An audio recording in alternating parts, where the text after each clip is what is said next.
This is White Plains Week, the weekly roundup of White Plains, Westchester, and world news. With JohnBailey, editor and publisher of the daily internet newspaper White Plains Citizen Net Reporter, WPCNR.com. Jim Benerofe, editor and publisher of SuburbanStreet.com and WhitePlains.com. And me, Peter Katz, formerly with NBC, ABC News, and stations from Boston to Los Angeles. White Plains Week, what's happening? Who are the newsmakers? What's in store for the future? The views and opinions expressed on this program are solely those of the participants. White Plains Week is presented on Optimum Cable Channel 76, Verizon Fios Channel 45, and on the internet at whiteplainsweek.com, youtube.com, and wpcommunitymedia.org. Now, White Plains Week. Good evening, Mr. and Mrs. White Plains, Westchester, and the world. I'm JohnBailey. It's White Plains Week, the City News Roundup show, and I'm joined, of course, by the Dean of the White Plains School of Journalism, Jim Benerofe, and the anchor for all seasons, the ubiquitous Peter Katz. And right now, we didn't have an opportunity last week to discuss with the Lowell Thomas of White Plains Week, Jim Benerofe, about your travels in the Orient. So, we have some pictures, and there's one. That's Angkor Wat. We were on a trip for about a month. We went to Vietnam, Cambodia, and Thailand, and then we went to Japan. This was Angkor Wat, Cambodia, and this is the reclining Buddha. And that is, I believe, in Thailand. And it's, if you see the feet down there, it's something like 160 feet long. Wow. It's very dramatic to see that. And there's... That's me playing with an elephant. Up close and personal. Yeah, and the elephants were a lot of fun. That was in Thailand also. And this was another place in Thailand. We went to a place... It's called Tiger Kingdom. That's a baby tiger. That's your wife, Robin, with you in the Yes, picture. that's my wife. Oh, I was going to introduce her as his traveling companion. Well, there were two of these. They're twins, actually, these white tiger babies. That was quite exciting. And you also patted a lion from behind, right? Yeah, I didn't like patting the lion so much. I lay down on a tiger's back, which was really nice. That was a big tiger, not that one. So do they like Americans over there? Oh, and in Vietnam, absolutely. They want as much American tourism as they can possibly get. Do they have headlines over there? Or is that something that we just have here in White Plains? We hear things from the guides that are honest about what goes on, and everything is, they said, is quite controlled as far as media and stuff is concerned. But we visited Hue, Da Nang, Saigon, and Hanoi. Familiar names from the Vietnam War. Yeah, it's like when we went through Vietnam, it's like reliving the Vietnam War. We went to the tunnels where the Viet Cong got a lot of Americans. There were some pretty brutal things that they did. They have these spindles, a false floor in the path, and they step on that floor and it downs them into this cave with these spindles, and there's spikes on the spindles, and they put animal excrement on the spikes to cause infections. So it was pretty brutal. When we were in Hanoi, we went into a bomb shelter that was in our hotel, which I didn't really enjoy. It was kind of eerie. So anything happen in White Plains or Westchester this week, Jim? Yes. The headlines, Hey, please. And here are the headlines for the week of November 30th. White Plains ushers in the holidays. Common Council hears Ginsburg Development plan for apartments on White Plains Financial Center on Main Street. City water rates to rise 5% for basic users, 7% bulk users, as New York City charges more for water. Council set to approve site plan for 177 Hale Avenue apartments. Wegmans and apartment complex start to rise in Harrison at Corporate Park. Montefiore plans pediatric center at Corporate Park, Harrison. State Senator Andrea Stewart Cousins outlines her agenda as Democratic Majority Leader in New York State Senate. Governor Cuomo and Trump talk the new Hudson River tunnels, but no progress yet. County Executive George Latimer addresses Westchester County Association on the budget to meet with Standard Amusements on Playland as we are recording this program. Latimer signs wage theft bill into law. Contractors must divulge judgments and wage disputes to county when applying for new licenses and renewals. Wildcliff Mansion in New Rochelle, a National Historic Register property, burns on the New Rochelle shore, a total loss. Brian Cranston of Network is the anchor the networks need to make news real again. Thank you, James. And now to the White Plains Week video newsreel march of time. And as you can see, holidays are beginning in White Plains. They were decorating the tree down at the Renaissance Square. And we wish everybody happy holidays, including Hanukkah's coming up. Hanukkah starts Sunday night, is it, or Monday? Sunday. Sunday. Yeah. Right. So Happy Hanukkah. absolutely. And now the intriguing story of the week is this rendering, which was presented last Monday night in a work session on the City Square development by Ginsburg Development. And here's where it's going to go. We have some video showing you where this complex is going to go, and here it is. Well, the complex exists. What they're going to do is some renovation of the office space, some expansion of retail, Right there. creation of a larger 1 acre park actually inside these complexes. They're going to do some degree of refurbishing of the retail space. They're going to redo all these business offices into apartments. Not all of them, no. It'll be continue to be mixed use, and there will be a very strong business presence there. And this is the back, a huge piece of property. I think it gives Mr. Ginsburg a tremendous start on developing the station area. And then we will come up Main Street shortly. There is the view on Main Street. So you can see how this positions his company to really take advantage of perhaps the prime location.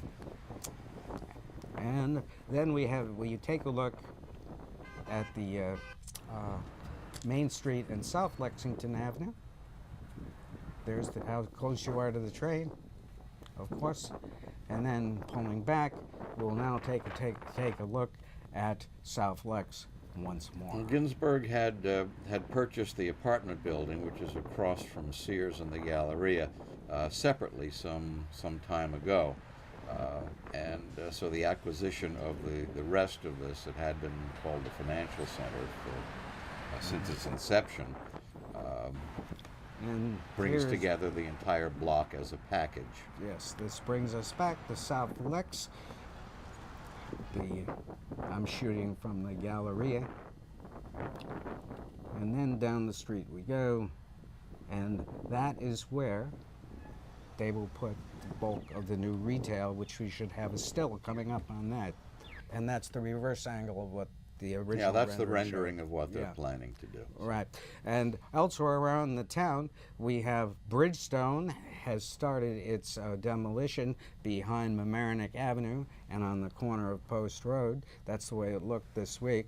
And that is positive because we're finally seeing some work being done on these projects. And Ginsburg is supposed to start his in the spring, according to what his spokesman told me. And now, over in Harrison, we have this shot of the Wegmans complex, we believe, that's rising right opposite Lifetime. And that is good news, but not particularly for White Plains, because there are a lot of apartments, and Montefiore is also doing something over in Harrison. Peter, you want to talk about the apartment? Well, Wegmans, the Wegmans property, Wegman it's a very large national operator of supermarkets, and it should, they're anticipating that it will attract quite a few people. It'll become a destination unto itself. It'll be more than a supermarket. They will have other things in there. And a lot of traffic on Yeah. Westchester Avenue. And one other thing that's happening over there, if you remember the old property where some time ago the Gannett newspapers were located, where they were actually had a printing plant. Is Gannett still in the league? Well, they're not still there, but that was converted into a fitness center. There were still some office buildings. Well, one of those office buildings at 3 Westchester Park Drive is to be torn down and replaced with about 400 apartments. That's a proposal, so they still need approvals on it, but that's the plan.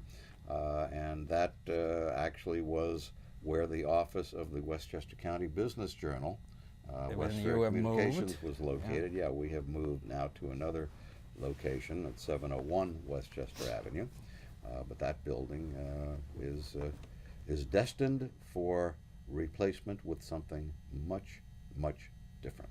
Much, but different indeed. Now, on the radio this week, Andrea Stewart-Cousins, shown here on the website of WNYC.org, appeared on the Brian Lehrer Show, and she made some interesting comments. Yeah, well, why Andrea Stewart-Cousins? Well, it turns out that as the Democrats took over the Senate, she was in a position to become the majority leader of the Senate. Yes. Very powerful position, and she now has that.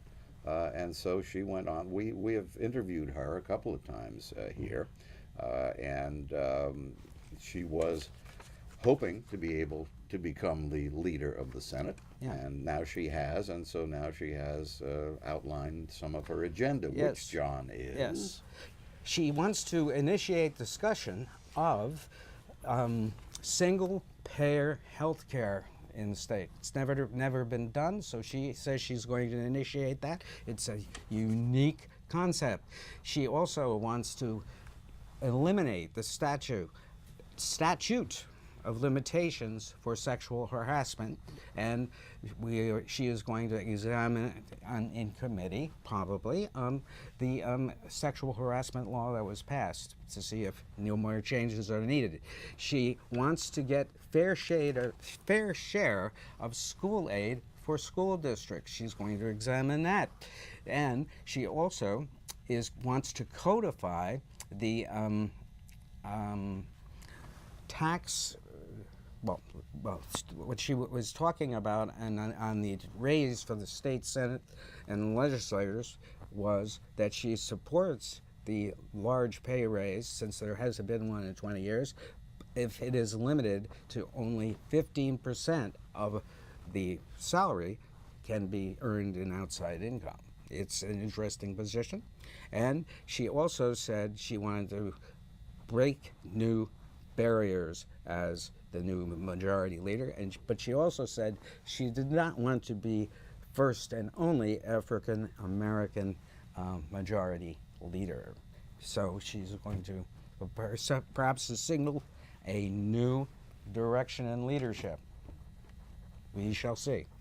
Speaking of leadership, they tunneled into the tunnel situation, Peter. Well, on Wednesday, political rivals President Donald Trump and Governor Andrew Cuomo of New York met at the White House over lunch to discuss the Gateway Tunnel project. And this is building new rail tunnels under the Hudson River to carry rail traffic between New Jersey and New York to replace the two existing tunnels, which are now more than 100 years old and deteriorating fast. The tunnels are owned by Amtrak, and they were flooded during Superstorm Sandy.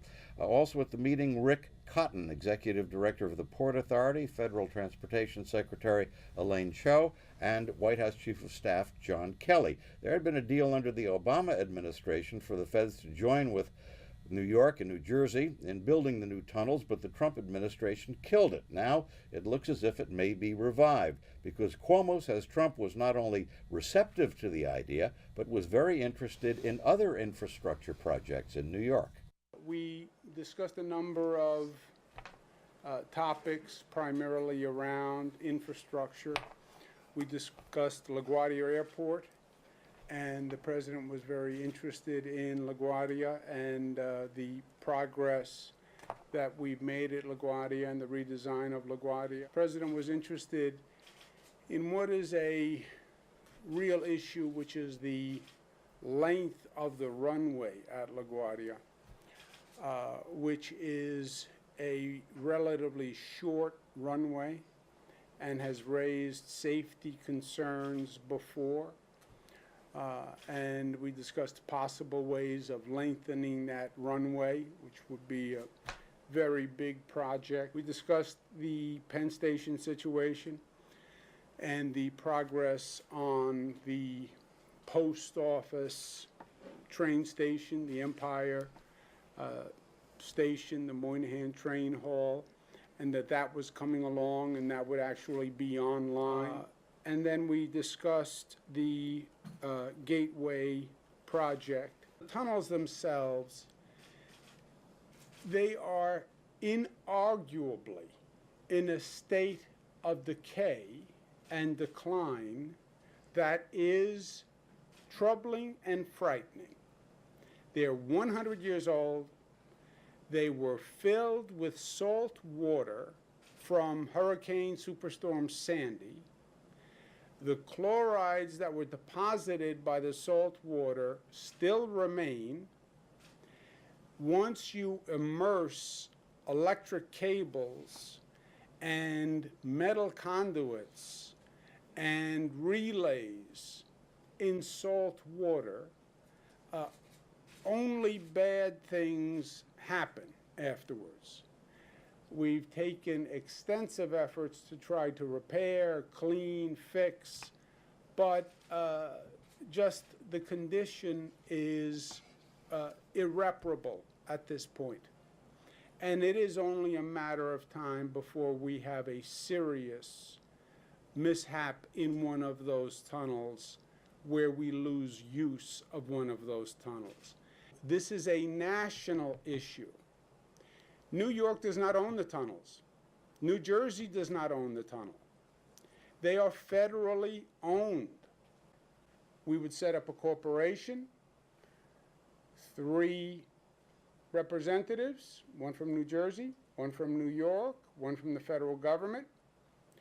Let that streamlined corporation manage the entire process.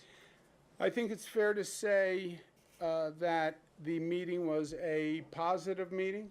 I think it's fair to say that the president was receptive to what we were talking about. And the president said that he wanted to take the next steps to find a way forward. And they're talking about anywhere between $13 billion and $30 billion on the Gateway project. Oh, that's lovely. That's a large between. How about a bond issue? Would that be good? Speaking of bond issues, George Latimer discussed finances before the OWCA. You know, the county executive, George Latimer, gave a detailed review of the $1.94 billion proposed budget for 2019 at the Business Council of Westchester's Key Bank Speaker Series breakfast this past Wednesday at Tappan Hill in Tarrytown. He said the shortfall of more than $70 million in the budget now necessitates the 2% property tax hike, which he has announced. And he says that was a result of him inheriting deficits from the previous administration. He talked about the need for new revenue streams, revealed that he'll be meeting today, Friday, with principals from Standard Amusements about the deal they made with the Astorino administration to take over Playland, and said that his approach regarding whether to privatize Westchester County Airport was, first, pay attention to the immediate operational and environmental issues, and then look at the financial angles down the road, or runway, as it were. We've made commitments to make sure we clean up any possible pollution into the drinking watershed and into the Long Island Sound, and those are ongoing and those are problematic. We're dealing with the state DEC now and a host of other things we have to do. We're looking at how we can try to monitor the noise issues that exist and under the flight paths and try to deal with the FAA in a positive, productive way. We've tried to maintain that relationship with the FAA, and at the same time, we've also looked at, through the Board of Legislators, a discussion about whether changing the governance of the airport makes sense. But to have that discussion, as with everything, openly, cooperatively, inclusively, not at the gunpoint of a budget that has to be balanced on making a decision within a month that has complicated elements to it. We intend, with the new year, to go to Albany. I probably will spend as much time in Albany in the next 3 months as I did as an assemblyman or a senator. And I'm going to make a case to the people that I know. I served beside all of them. And I'm going to make a case to them. I'm going to say, friends, if you want us at the local level to manage our governments, you have to give us greater revenue flexibility. You have to give us non-property tax flexibility. Is that going to be in the way you assess levies on Uber and Lyft? Maybe. Is it red light cameras? Maybe.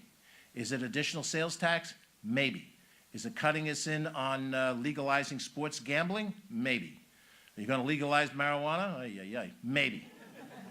But whatever it is, and there are 5 or 6 different revenue streams, we need to have those revenue streams. We need to have non-property tax revenue streams if you want us to keep the property taxes low and run the government with the mandates that you've given us. And no prior county executive ever served in that state legislature. I have. On Playland. We have a meeting coming up on Friday with the principals from Standard Amusement. We've been pretty clear. We had a report done in the spring. John Nona and Joan McDonald issued a report which was critical of the existing lease or the existing arrangement with Standard Amusements. Let me be clear and public. I do not fault Standard Amusements. I don't fault anybody. I don't fault Standard Amusements. They negotiated what they thought was the best deal for them. And if I were in corporate life, that's what I'd do. Best deal I could make. We don't believe it's the best deal for the taxpayers of Westchester County. And we're going to have some dialogue. I don't want to get ahead of myself here. We're going to have dialogue with them.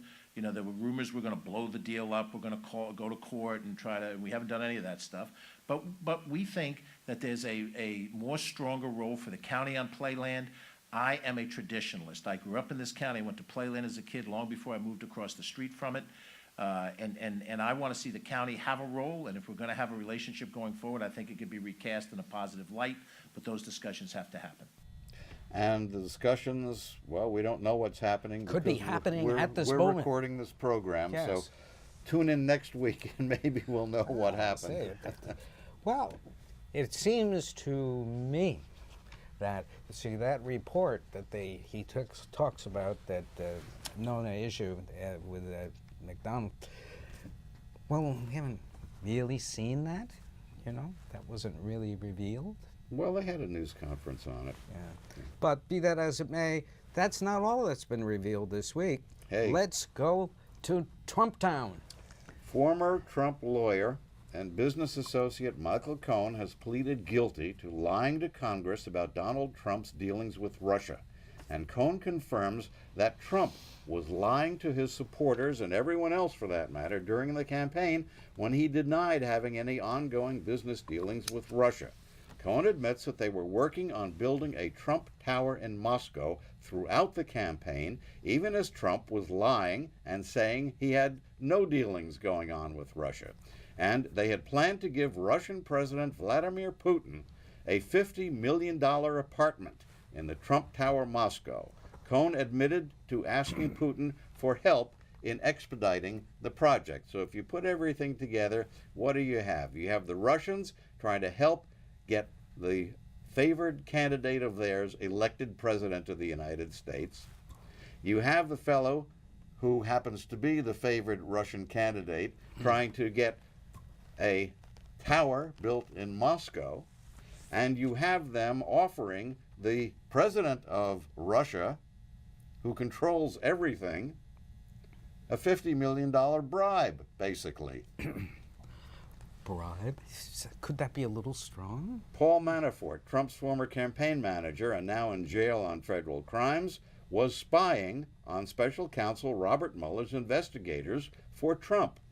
Manafort had a deal to cooperate with the Mueller investigation into Trump's ties to Russia and other matters, but was telling his lawyers things he was learning so his lawyers could pass along the information to Trump's lawyers. President Trump has answered in writing some questions from Mueller, and his lawyers filed the answers a few days ago. First Lady Melania Trump is being criticized for the Christmas display inside of the White House for the second year in a row. Last year it was modernistic and abstractionist. This time she ordered trees which were colored blood red to be set up in the White House with nothing on them, instead of traditional natural green Christmas trees with traditional Christmas decorations. Putin and Trump were scheduled to meet during the G20 conference underway now in Buenos Aires, Argentina, but an hour after Trump said the meeting would take place despite new Russian aggression against the Ukraine, Trump said the meeting was off. The American Civil Liberties Union says the Trump administration's shooting tear gas canisters over the border into Mexico against women and children who were well inside of Mexico was, quote, inhumane, an overuse of force that was part of Trump's, again quoting, obsessive, racist crusade against immigrants, according to the American Civil Liberties Union. Trump's labor secretary, Alex Acosta, is being accused of protecting a billionaire from serving life in prison when Acosta was a federal prosecutor in Florida. The billionaire sexually assaulted as many as 60 underage girls and went to jail for it, but for a year only, and during that year was allowed out to go to his business during the day. Well, Jaw-dropping stuff. yes, it certainly is. My gosh. But I tell you, when I saw this picture in the Times, you know, it was the most affecting That picture thing has gone I've seen worldwide. in decades. Yeah. That's right. That's a woman and her children in Mexico on the Mexican side of the border, just as a tear gas canister is exploding behind them. Right. And it shows you the power of a gutsy news photographer getting just the right perspective and capturing the ugliness of the moment. It's just, it was horrifying to me. You saw a show this week that's not so ugly, a network based on the movie. Right. And Bryan Cranston, I tell you, if the networks want to pump up their news ratings, we're going to make him an offer, right? Maybe we can bring him in to be the This is a great actor show. here, huh? It's very funny. It's very apropos, and Cranston is terrific, and I heartily recommend it. John Bailey, Jim Benerofe, Peter Katz, good night for White Plains Week. This has been White Plains Week, news and commentary about White Plains, Westchester, and the world. The views and opinions expressed on this program were solely those of the participants. White Plains Week, produced by White Plains Citizen Net Reporter, and presented on Optimum Cable Channel 76 and Verizon Fios Channel 45.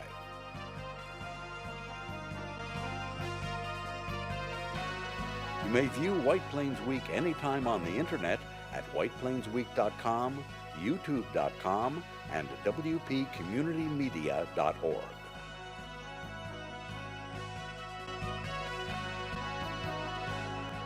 For White Plains Week, this is Peter Katz speaking.